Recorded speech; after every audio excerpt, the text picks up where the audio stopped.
2 games remain in the Premier League here at the World Championship Series as we're looking for the last player to advance to the playoffs. 7 have qualified, and now it's time to find the last one. To help me do that, we have In Control and Pig joining me on the desk. Group D with 2 Terrans and a Zerg trying to fight their way through. I know the Zerg stands above the rest for you. In Control. Yep. Yeah, and he needs it. We're talking about BlizzCon all week long. It's kind of a big subject here in the StarCraft land, and Jaedong pretty much has to win convincingly here. But in order to do so, he has to get past Aigaz, but then also 4GG, who also needs to win. Yeah, so if we do see that eventual winners match, that is going to be one to explode up. But we're not there yet. We do have Aigaz, a keen and eager Australian, which we'll talk about with you in a second, Pig. As let's bring up the bracket to show you where we are with Group D. We played it last night, and we saw Lil Boat go through defeating both Jaedong and 4GG, putting his mark on the Season 3 finals. And what a play he showed us, and hopefully he continue to do well over the weekend, but it's time to find out who will join him. And now it's time to talk about our series on hand. Jaedong versus Aigaz. Pig, what's your first thoughts looking at this? I mean, this is an interesting match because Aigaz, he's not on the same level as Jaedong overall, but he likes his Zerg versus Terran. He's a strong TVZ player, loves to push in, and he's one of these guys who's like, you think back to the parade style of TVZ, yep. And most Terrans have moved away from it. Aigaz is still there, but he does it incredibly well. He surprised last season, took out TLO very convincingly 2-0, but then in the rematch went down. And that's kind of what we see a lot from Aigaz is when the game ramps up, and if the Zerg player figures out, I can put the pressure back on you in 3 or 4 locations, suddenly Aigaz can struggle with his multitasking. And if there's ever a master of multitasking out there, it's got to be Jaedong. Yeah, absolutely. And we can continue to look at Aigaz. He's now just set up on the main stage. He's joined us now for multiple seasons in a row and continues to get better and better results gradually. He's obviously not jumping too far ahead of himself, but he's getting the results. He's slowly making his way, and he's becoming a very consistent player that we have in the Premier League, Jeff. Yeah, he's been consistently getting here and doing fairly well. It's always interesting to hear from him. He's just kind of an interesting guy, but he's always just very very paltry about like how he views himself in the WCS. He's like, this is where I want to be, and that's good. You know, and like he's like, I want to get to the next stage, maybe. You know, like it's very interesting to ask him about. He's not. I don't know. It's like he's definitely in competition, but he would be an interesting case study for a sports psychologist. It's like, what do you think of yourself? He's like, I'm worse than everybody here. If I can make people laugh, that's good enough. It's like, whoa, what a weird answer. And that's definitely how Aigaz, though. He comes in and he's never one of these cocky players to be very cocky or blunt. He's very, he kind of undersells himself a lot. He doesn't come out with that stellar confidence, but that doesn't necessarily make him count him out because he does always come in and he does have these great builds. And even though in his first match of the round of 16 against 4GG, he came out and a lot of people said, well, he kind of got flattened, but his build order choices are always very, very intelligent and very smart. And he actually got ahead very early on against 4GG, but 4GG found a way to up the ante, and it's at those moments, if you can increase the mechanical speed of the game to the point where there's heaps of things happening at once, I think that is probably the key to defeating Aigaz here for Jaedong. And it seems like Jaedong holds that very key then, because you know the type of player that Jaedong is. He likewise joins Aigaz on the main stage, and there's a lot ahead of Jaedong. He's got a lot of work to do. He comes in as ranked number 30, but he wants more than anything In Control, and you can back this up time after time after time. He wants to play at BlizzCon more than anything else. Yeah, he comes from a tradition of not being used to not just automatically being on the absolute biggest stage and playing for the biggest prize pools against the best opponents. StarCraft 2 has been a bit of an adjustment period for him. He's no longer just, 100,000% into the pro gaming life. He's become a little bit of a young man, and while he still does pro game, he is also seeing the world a little bit and kind of enjoying life outside of gaming. But at the same time, he is a fierce competitor. He's kind of famous for that death stare that he used to give in the booth because he wanted it so bad. So for him to have these obstacles in his way, you better watch out, because he's not thinking about the round of 8. He's not even thinking about the round of 4. He's thinking about BlizzCon. Those are just things that he has to achieve to get there. players around the world, whether they be, you know, Gold League to Master League to Grandmaster to semi-professional to real professional, study Jaedong? What is it about him that really stands out above the other Zerg players that we often see play? Jaedong historically is so fast, so mechanical, such a beast, going back to the Brood War days, but also when he made that swap over to StarCraft 2, it wasn't just his reputation which made him so famous in StarCraft 2. I mean, it was the fact that he came over and he had some of the best mechanics in the game. He was one of the first guys who actually streamed a lot at that level of mechanics. So he's one of the first players a lot of people in the Zerg scene got to watch this guy first person and just be blown away at how fast he was and how he'd always try to seek out a situation in the game where he could fight in 2 places at once, where he could fight in 3 places at once. And that's the kind of guy he is. He's always aggressive. He's always looking for every edge he can take. And going back to since when he first debuted as a pro gamer, he's not afraid to take risks. He always talks about the bluff. Yeah, we'll see and hopefully see that come to fashion here, because he's going to need to as he goes up against Tigers, the parade pushers, we like to call them here in the WCS. Let's take a look at the map pool here. I know I made that up on the spot. I guess you called me out there, Jeff. Yeah. Let's have a look at the 3 maps that we have in this best of 3. It's going to be Coda, Cactus Valley, and Iron Fortress. Once again, maps that we've seen time after time after time. Pig, you got some thoughts on this maps for this matchup? No, well, Aiga's picking Coda, Jaedong picking Cactus Valley, and then Iron Fortress last. I mean, what I have to see here, of course, and something we haven't talked about yet, is Cactus Valley, quite a good map for mech. Coda, a good map for mech. Iron Fortress, the last map, which I'm sure Jaedong's kind of happy with, very good for Zerg because the bases are spread out. If you want to try and pick away at the Terran, run counterattacks in, I think that's a really good map for Jaedong.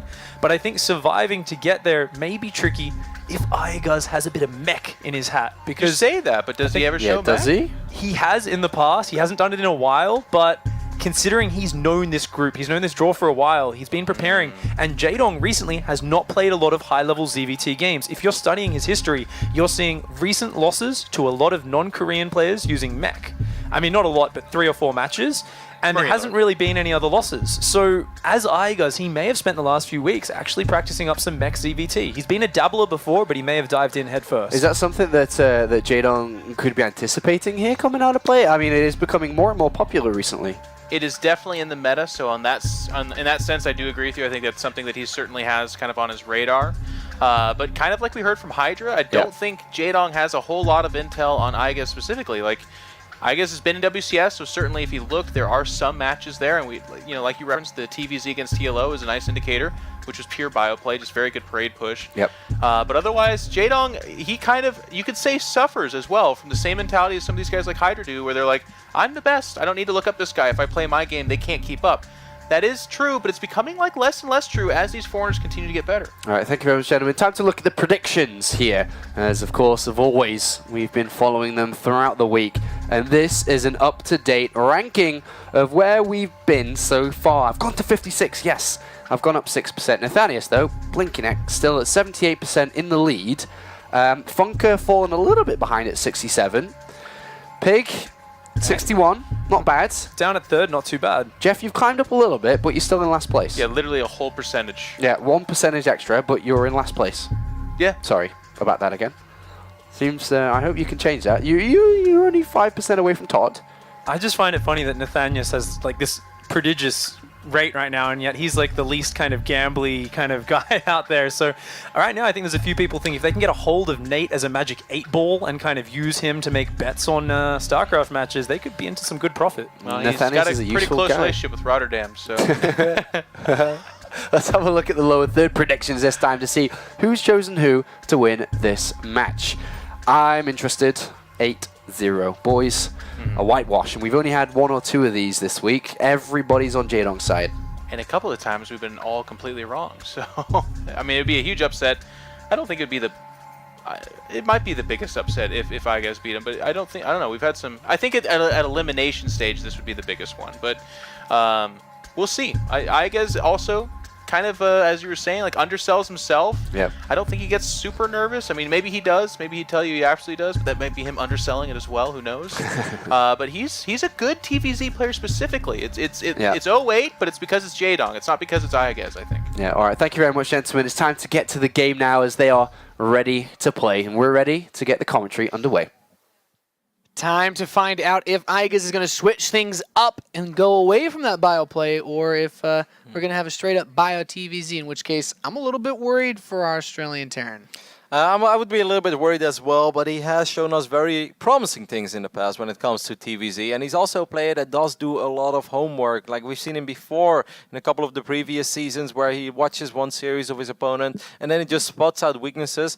And the build order he decided to go for is not a build that he generally uses in all TVZs. No, it's a build that he thinks is going to be best against this specific opponent. And that's kind of what he needs to hope for, right, if he wants to take out this man. It's going to be a challenge to defeat this man in the southeast position, the blue Zerg from Team Evil Geniuses. It's Jaedong. He's been looking very focused, but still very calm throughout the entirety of this day. And this man, well, he's just kind of been the same man as he always is. He's happy, he's cheerful, and he tries to be funny, but he's also very good at StarCraft. It is Igus. Presenting Root Gaming. Root has had a pretty good year WCS-wise. You've got Hydra backing you up, Igus with consistent performances. Kalazur with a couple of appearances. Yeah, it's been Masa with a couple of appearances here and there. Absolutely very successful year for Root. When it comes to Igus, he's also had a good year. This is the second out of 3 seasons in this year, particularly that he made it to the round of 16. And he said it in one of the interviews. He's like, round of 16 is great. I got that step now a couple of times. I want to go further. I want to see if I can push myself towards the round of 8. And that would, of course, be a massive achievement. We've already have a couple of newcomers in the round of 8 this season, Zenster, Mana as well, so perhaps we'll see one more, but needless to say, Igus has a very, very tough road ahead of him with first Jaedong, and if he would overcome Jaedong, then of course 4GG is waiting for him. Yeah, and that match for him yesterday, certainly not the prettiest that we've seen here in the World Championship Series. It was tough. It was tough, and that's I think one of the reasons why a lot of people are going to be counting out Igus. Jaedong has a reputation for being just kind of consistent. Even if he's not at the top of his form, he's still going to show up and play a pretty good game. Igus had a really, really hard time struggling against just mostly like 4GG's opening plays. I'm very curious to see how Jaedong is going to play in this series, and above all, how convincing it's going to be, because it has to be convincing, right? Like, if Jaedong gets a very scrappy 2-1 victory over here, that can't possibly feel good for him going into 4GG for the next round, especially because 4GG has shown us some absolutely phenomenal TVZ in the past, and he's always been kind of an expert in that matchup, and in general plays a little bit different than the majority of the Terrans out there. So I'm not sure what to expect here, but I do hope for Jaedong at least that it's going to be very convincing and very clean. Yeah, if Jaedong hopes to go to the global finals to qualify for BlizzCon, he needs to slaughter Igus because the competition is very fierce. Considering, just the fact that he would have to eventually later on go through possibly Lilbo again, defeat people like Hydra, like Pult, and none of them are looking too bad so far this weekend. No, not at all. First Reaper makes his way across the map. It's just going to be a single Reaper opening. No Reaper number 2 or 3 on the way for Igus. 6 Lings have been produced. That's a little bit more than I think you normally make against just one Reaper. So there is a chance that Jaedong is going to try to maybe sneak them around the map, but they've already all been spotted, so that would be rather obvious. A little bit surprised to see him just open up with 6 Lings like this, Nate. I think he just doesn't want to take any chances. If you're as confident as Jaedong against someone like Igus, who's not really, quote-unquote, supposed to beat you, there's no need to take any unnecessarily greedy risks. Lots of Zergs have opened up with the 6 Lings. He just doesn't want to take that risk of maybe losing a drone or someone against an inferior opponent. What do you think about Igus opening up with that CC on the high ground? Is that just because he's only making a single Reaper? Yeah, I'd imagine his biggest fear would be that Jaedong pulls a Violet of sorts and just throws those Lings around, tries to get the cancel on the command center, because that can be a really big play as well, and neither of these guys want to give each other too much space, both kind of respecting the possibility that either one of them could get an early advantage. Reaper should be able to get his first Zergling kill over here, perhaps even the second one, as there's just no way for these Lings to make their way across the map and do any sorts of economic damage, at least right now. 5 more drones on the way, speed is about to finish up. How do you think Igus is going to follow this up? Perhaps taking a small note out of Pult's playbook with a few Marines and a medevac and 4 to 6 Hellions? Yeah, that's the impression that I'm getting, because he's still building Marines off of his barracks. There's no tech lab, which means he can't go for super fast stim. He can't go for any Marauders. He also cannot go Banshee. So going for this Marine play, maybe we'll have that Hellion Marine Elevator. Could also throw an Armory, do the Marine drop with Hellion Run By. mines, though. Yeah, that's surprising. This has actually been popping up more and more. You know, I was looking over at some of the more recent games in the Korean leagues, and I know Aigas watches a lot of those SSL. I think it was it TY versus Beyond. It was like really interesting. A lot of Koreans have started to do this, where they go for these mine drops, and normally you wouldn't think it's as good versus Zerg, but it's been proving pretty effective. Even with the Queens being there, the reaction time still has to be on point. Command Center number 3 is going down as well in the natural of Ike. It's going to be rather tricky for Jaydong to spot unless he somehow runs up with Lynx, but doesn't have an Overlord anymore. Over here, doesn't actually have an Overlord anywhere nearby, as Funka is showing us. He might be expecting it. Of course, this is not a crazy play, but it's one of these things that you would like to confirm as a Zerg player, and that's going to be rather difficult for Jaydong right now. Yeah, the biggest thing about these sorts of plays is that you're not guaranteed by building units that can deal with it to 100% deal with it. I mean, as a Protoss player, Roddy, I'm sure you know that just because you have an Observer and 2 Stalkers doesn't mean those mines won't still hit half your worker line. Absolutely. He has no idea that this medevac is making his way across the map as well. There is one Overseer being morphed right now. I'm not sure if that's an Overlord on the left side of the map. Let's take a look. Yes, it is that Overlord on the left side of the map. Completely out of place to defend this. So there's going to be absolutely no detection here. And of course, you know, it's not as deadly as against probes, but 2 mines can still seriously wreck a drone line over here by Jaydong. So he's going to have to be very on the money. Does get the surround up on this heli, and Aigas was not paying attention there. Ends up losing 1 heli immediately. But let's see how much these mines will do. Let's see if he's going to use any sort of focus fire with his mines as well. Jaydong realizing immediately, like, I got to pull my drones, man. Yeah, he's still not mining off of his base as long as this is happening, and I'm sure he'll try to move that medevac towards the natural, possibly with the Marines once Zerglings show up to defend against this. You'd love to bait those Lings into the mine, but so far, so good. We can see from Aigas' perspective, okay, he's just going to set himself up. He's got an eBay finishing. Just notice, actually, that he missed one of his engineering base, so his +1 armor will be a little late, but just kind of focusing now on getting his situated 3rd base, but he still has that medevac drop. Yep, that mine killed 2 drones, by the way, during all this. For the people who wonder, he's going to try to get a shot off as well in the natural, but that's not going to work, as Jaydong has a Lynx and an Overseer in place there. So overall, not the most successful harass, but it also wasn't disastrous, especially because Aigas has 3 CCs. Yeah. And now the Mutalisks are coming out, which will help to swat this away. Those Hellions that are out of the map will also find themselves being mostly useless at this point. You want to wait for the Armory, which is still quite a ways off based on this opening, before you can go for Hellbats. I know you mention this very often, Nate, when you both play and cast. Even though the Hellions in this particular phase don't have a whole lot of purpose anymore, you don't want to lose them, because that first fight, when you have Marines, when you have Marauders, and you morph these Hellions into Hellbats, they will often do the job of either killing a few Banelings or soaking up a couple of Banelings.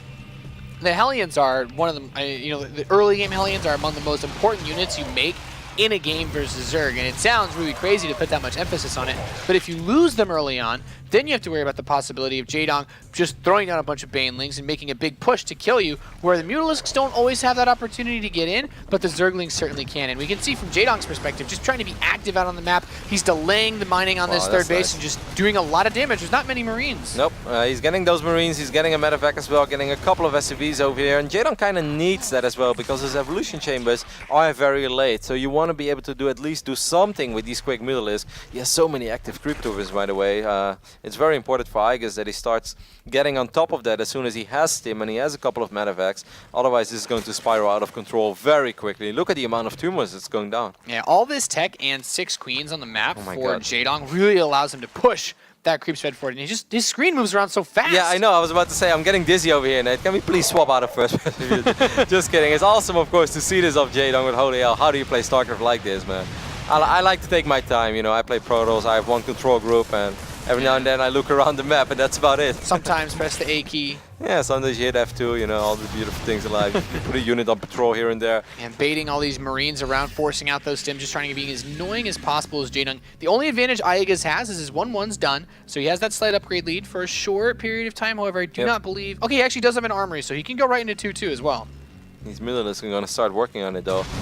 He's going to have to worry about these engineering bases, because one of them is not in range of that missile turret. So if he doesn't leave any Marines behind in the later stage of the game, that could become tricky if this Muta count keeps climbing, which it does for now. There's already 12 Mutalisks on the map. If he gets like 15 Mutalisks and all the Marines are out of position, it's very easy to snipe an eBay. And we've seen that before in this tournament. If you lose one of those eBays, or you lose an armor even, that happened as well, it becomes very hard for Terran to stay up to par with the Zerg upgrades. A big moment here as Baneling speeds done, but there are no Banelings on the map. If Aigas wants to put pressure on, he has to go through all this creep, and stepping onto creep is very dangerous. So Jaedong's going to have a slightly lower number of Banelings than normal because he has Widow these... Mines! Ooh, yeah, the mines actually do soften up quite a few of those mutas, but there's not a crazy amount of Banelings if he can split his forces properly. Here we do already see that the creep spread is making this so much more difficult for Yeah, this Igus. is nightmarish. Yeah, it's everywhere, man. Igus is really going to have to save up some scans and clean this out, because this cannot keep going like this, and at a certain point it just becomes impossible for Igus.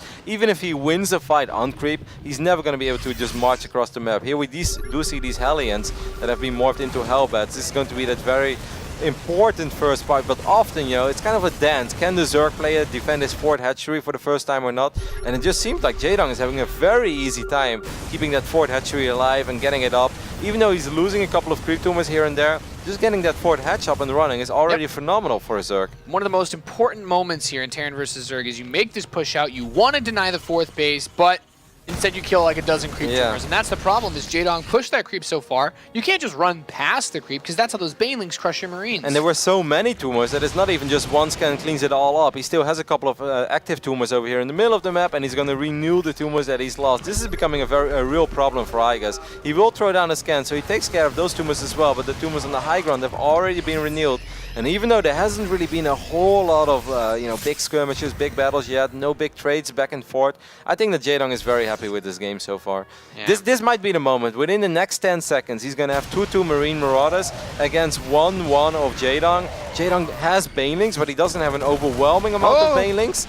I feel kind of this is the moment right now where Igus has to make a play happen, right? Yeah, he has to do something right here, right now, because letting Jaedong just get up that fourth base unabated when Igus has no fourth command center, his economy is going to spiral out of control. Yep, he's going to have to do something. 13 more Banelings are being morphed right now. It's going to bring the Baneling count up in the 30s. Whoa, Jaedong with one thing to do! Oh my god, that was a very big and very uncharacteristic mistake. I think he lost 6-7 Mutalisk over there.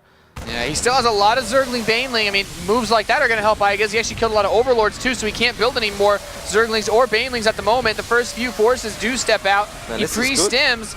This is pretty damn good so far for Igus. I'm a little bit worried now that he never started +3 attack. He even started armor before attack, which is something that I don't think you ever want to do as a Terran. Oh, those are very good Baneling connections though. Yeah, he's cleaned up the majority of these forces. Igus was able to get some work done there, but he's not able to hurt the economy of Jaedong, and he's sitting comfortably at 80 drones, just pumping out Mutalisks and Banelings. You know, that big damage he did to those mutas was nice, but his army is just not where it needs to be to handle this. The follow-up wasn't good enough. Those Banelings got better connections than And there's creep. Yep, yeah, and there is creep as well, and still no +3 attack on the way for Igus, like Funka showed us as well twice already. This is becoming a problem, especially right now as Jaedong is gonna finish up his 2-2 upgrades. He's gonna be evening up in that department, and he has more money, more units, and he has a lot of creep all around the map. He's gonna try to trigger a couple of these mines.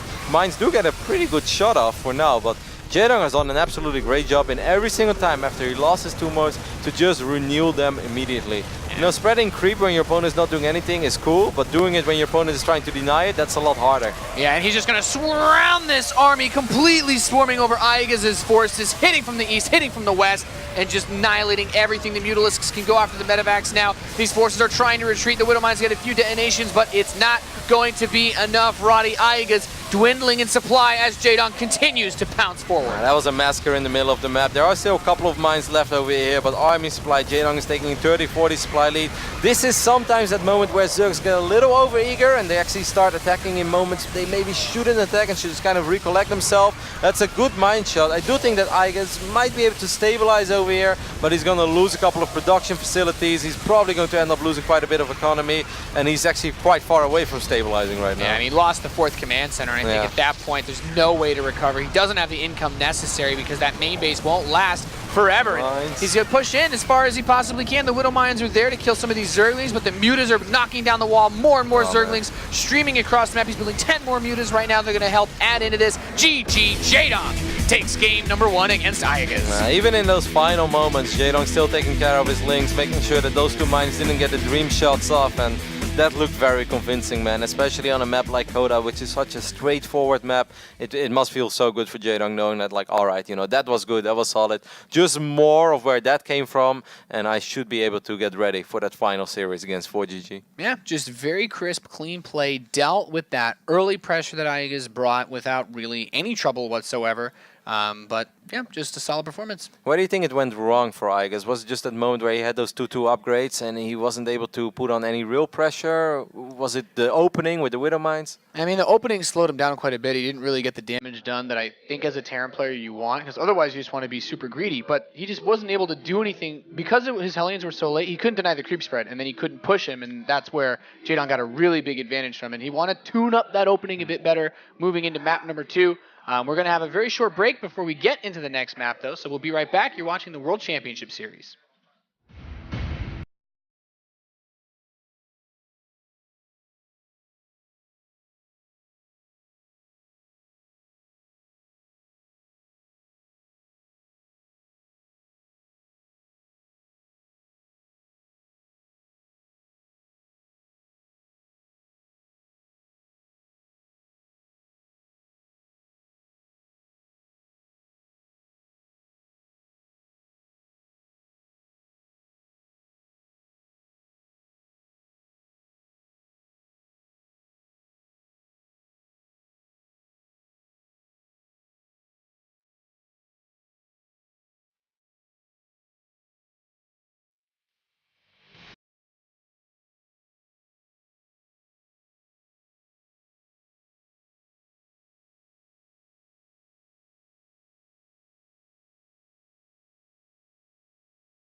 Welcome back, ladies and gentlemen, to the World Championship Series Premier League round of 16.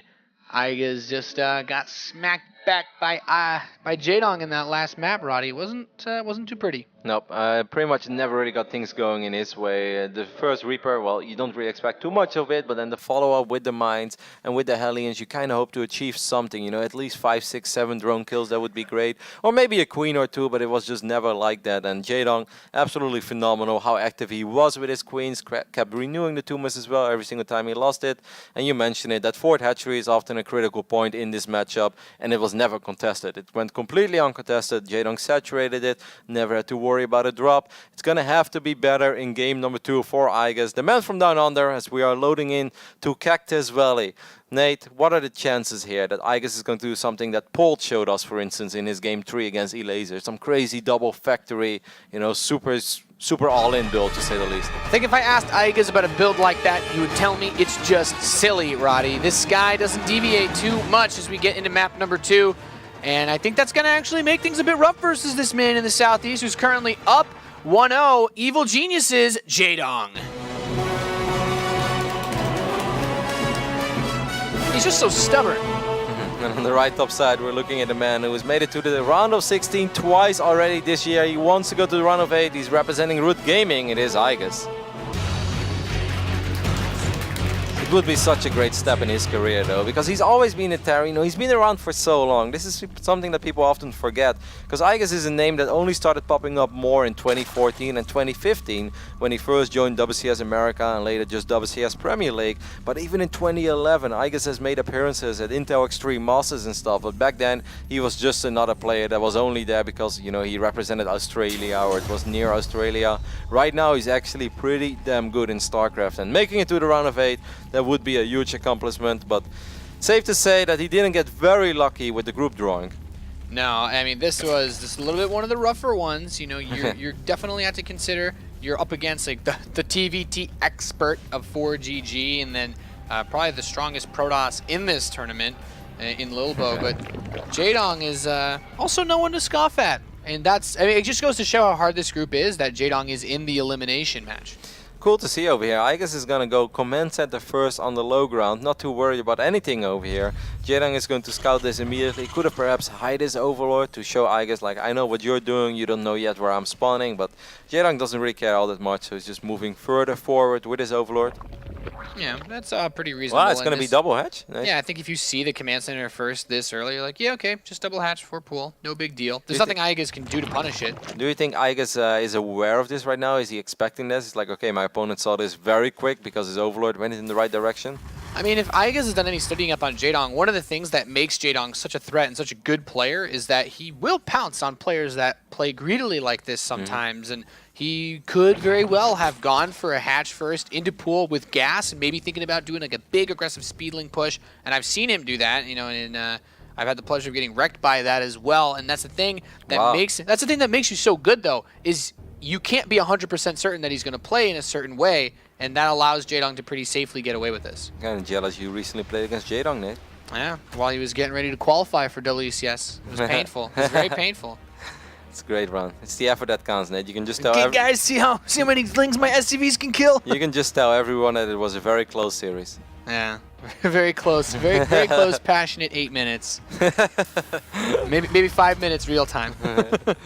Bunker is going to go down here as well. So Igus did spot both hatcheries, and that's of course very important. The SCV didn't actually go into the main base, so he has no idea about any extractors that may or may not have gone down. Sometimes the Zerg will drop that hatchery, but still get a pretty quick gas in the main base and then just try to catch the Terran off guard in that way, because obviously if Igus scouts the natural and he scouts that third hatchery, he's like, okay, this is going to be a very slow and steady game, you know, this is going to be a very macro-oriented opening, and it could be good for Zerg to just switch it up then, but Jaedong is probably not going to do anything too weird over here, because his mechanics, Nate, if there's one thing I take away from that previous game, is that Jaedong looked very clean, man. He was very active with all of his units. His multitasking was on par. And his creep spread was phenomenal. Yep, and the injects were good. The way he was spending his money was good. The upgrades, you know, they were spot on. The only thing that was there to criticize him on was that small misclick with the Mutalisk, where he, you know, hovered a bunch of Mutalisk above 20 Marines. That's not something you can do. Well, when you can throw that many Mutalisks away and still win, I think that just shows more so how well Jaedong was controlling the tempo of that map. Absolutely, yeah, he was dictating the pace of the game from start to finish pretty much. And that's of course something that you're looking for as well in Cactus Valley. Yeah. This is so interesting, because this can actually kind of mess with your opponent's head too. Igus may be thinking to himself, I'm going to play bio, push this Overlord away with the barracks, and if you were going mech, you would just keep this barracks floating. But now Jaedong's like, why? What is he doing with his barracks? He's not building Marines or going for stims, so it must be some sort of starport play. Very quick armory going down. Yeah, this is actually a ridiculously fast army. This is giving me some rough vibes for someone that plays NA ladder as much as Igus has. And I'm not gonna lie, this Roach Warren is very smart from Jaedong, because he has to know it must be a starport factory play simply because the barracks isn't doing anything. It's nice to kill an Overlord like that, but of course you're kind of giving a lot of opponent or information to your opponent as well when you're doing that. Yeah, I mean, he could have also, it's also possible that it might have been like one of those crazy builds that you mentioned, like a double factory play, but the Roach Horn handles both of those pretty well. Yep. Especially since he didn't get speed. And let's not forget that the way that Jaedong opened up in this game, it is very economic. So dropping a building like a Roach Warren, even if he doesn't end up using it or doesn't make a whole lot of roaches, that doesn't set him that far back, as long as he keeps all the drones alive that he's been put pushing out so far. He's making 6 roaches immediately, though, Nate. 6 is the peak number, I'd say, defensively speaking. The fact that he's getting Zergling speed throws me off a little bit, because it almost looked like this could have just been like one of those roach 1-1 timing pushes. Exactly. Look at the amount of overlords that he just queued up. He queued up 4 overlords while he had quite a bit of free supply. He's making 5 drones now, but maybe after these drones he's going to make a few more roaches. I believe the roaches are a tiny bit out of position. Here come the first Hellions. Jaedong, where are your roaches? They seem to be a little bit out of position. I'm surprised that there wasn't a single roach in the main base, Nate. Yeah, this is a pretty tricky. These Hellions landed inside of the main base, built an evolution chamber to block the movement pathing of those forces, but aside from that, we can see from Jaedong's perspective, he's flying all over the place. He has no trouble splitting his attention between multiple conflicts at once. Kind of insane to see that Medevac made it across the map undetected. If you look at the minimap of Jaedong, he has quite a bit of map vision and has multiple overlords spread up all over the place as well. In the end, he didn't really lose a whole lot there. Lost a few drones, lost a little bit of mining time, but that is about it.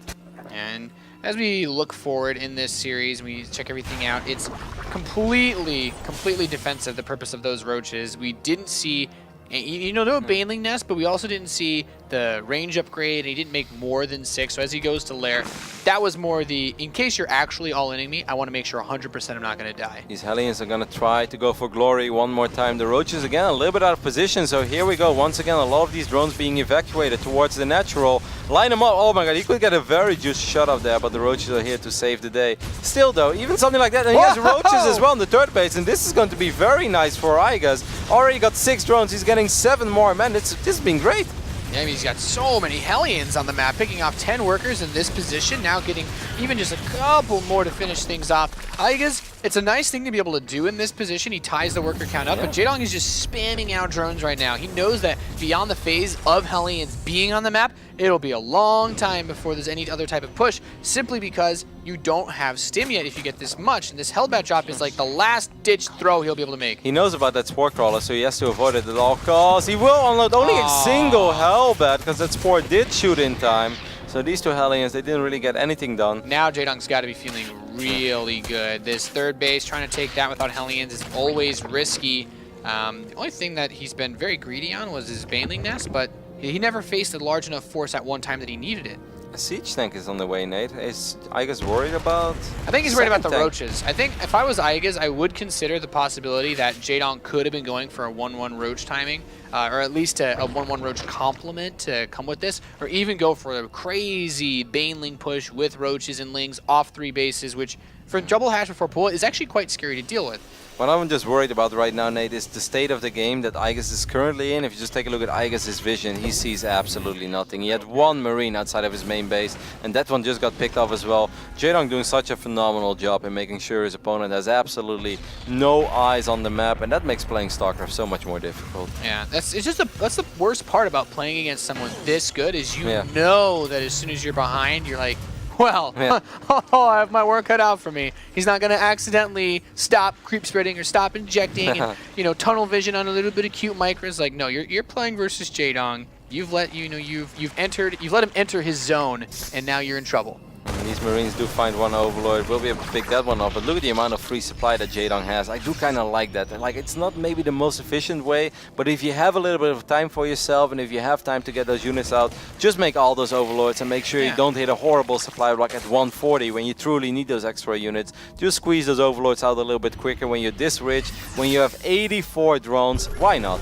Yeah, I actually completely agree. I think it's a very smart way to handle this, and he has the resources slowly but surely to get closer to that max out. Lings are going to surround these Marines. They do not have combat shield, and look at this. Just look how quickly Jaedong re-queues more creep tumors at the end. Like, he is 100% focused on maintaining every aspect of his macro game and his micro game. I mean, that's one of the absolute most important things in ZVT in general. We saw it at Coda as well. A couple of times Aigas tried to clean up creep and then he was forced to take a big fight. And then yes, the tumors are gone, but the creep is still there. And if all those Lings and Banelings roll in on that moment, it's still going to be borderline impossible to get a favorable trade for you if you're Terran. And there's one other key difference in this map compared to the last one. That's Jaedong is actually ahead in upgrades this time. His 2-2 is finishing before Aigas's, and you know, all credit to Aigas. He had faster upgrades last game, but he still wasn't able to win a straight-up engagement. Nope, he's going to throw down a scan. I must say, the only thing that's good for him is that there isn't that much creep threat over here on the right side, which is perhaps the most important phase for Jaedong. He has a lot of creep threat in the middle, but Aigas is not going to attack via the middle.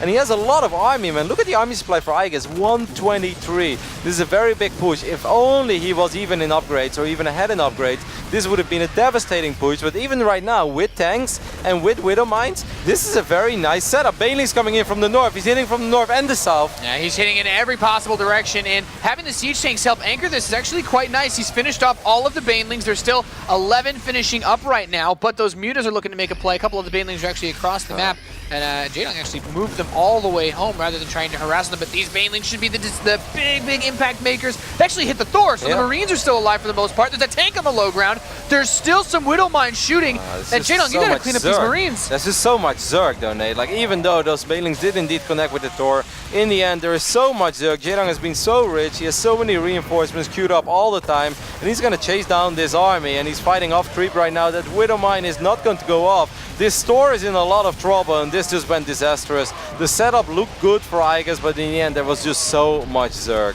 Yeah, Jaedong just and look at the upgrades. really bounced. He bounced so well off of his opening, and trying to win that fight behind on upgrades just isn't going to happen. Jaedong once again flooding into the natural of Aigas. He wants to go up to the deciding match of this group. He is not going to be eliminated here. Not here, not right now. Jaedong moves towards closer and closer to the main base and just waiting for that next wave of reinforcements, I'd imagine now. Aigas had another good season in WCS, making it to the round of 16 twice in 1 year, something you can be very proud of, but unfortunately his run is going to end right here and right now as Jaedong just looked unstoppable in this series. He's going to pick up this sword. Aigas is going to try to stabilize Nate, but on this moment as a Terran player, you know it's the beginning of the end. When the wall has been broken in the natural, when you lose all your SCVs, you know there will be a true swarm waiting for you. Yeah, trying to stabilize the production is all you can do, but unless all these Banelings accidentally kill themselves, that's not going to happen. The Marauders are blocking up front. Widow Mine picks off a lot of those Banelings, but Aigas dips below 100 supply. The Banelings knock out all the income at the third, and GG's called. Jaedong eliminates Aigas and will stay alive here in Group D of the World Championship Series round of 16. He looked so good in that series. I loved everything about it. Not just the clean victory, but also the way that his mechanics showed off in that series. Yeah, really just non-stop, solid, macro, amazing. Yeah, fantastic play from Jaedong there, Pig. Looked flawless. It was just dominating play. He got momentum. He ran with it. I mean, that was just flawless play. Aigas having to deal with a very hard situation.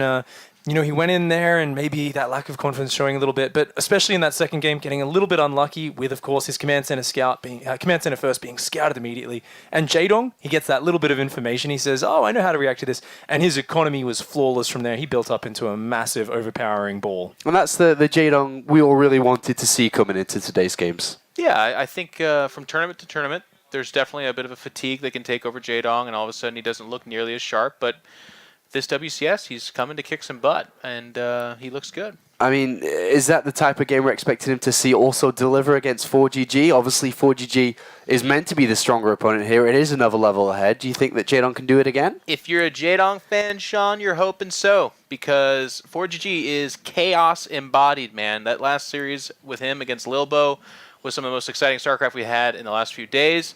But nobody, I don't think, would say, 4GG is the cleanest and most meticulous executor. But what he is he is a micro monster, and the game devolves chaotically. So Jaedong has always said he's comfortable there and likes it. So I'm really excited about this upcoming match. Yeah, it's going to be a great game. Let's check in with the bracket. And as you can see, we have a first place finisher already from Group D, which leaves us with one final game for the entire of the round of 16. One final match, 4GG versus Jaedong. Pig, we talked a lot about both of these players coming into the round of 16 in a very difficult group, and with Lilbo advancing in first place, both 4GG and Jaedong are playing, along with Lilbo actually, for a spot at the global finals, but one of them will be eliminated now. This is a huge game for both. The round of 8 just wouldn't look the same without either of these names being eliminated, but one of them has to go coming up, and it's going to be such a hard match to call.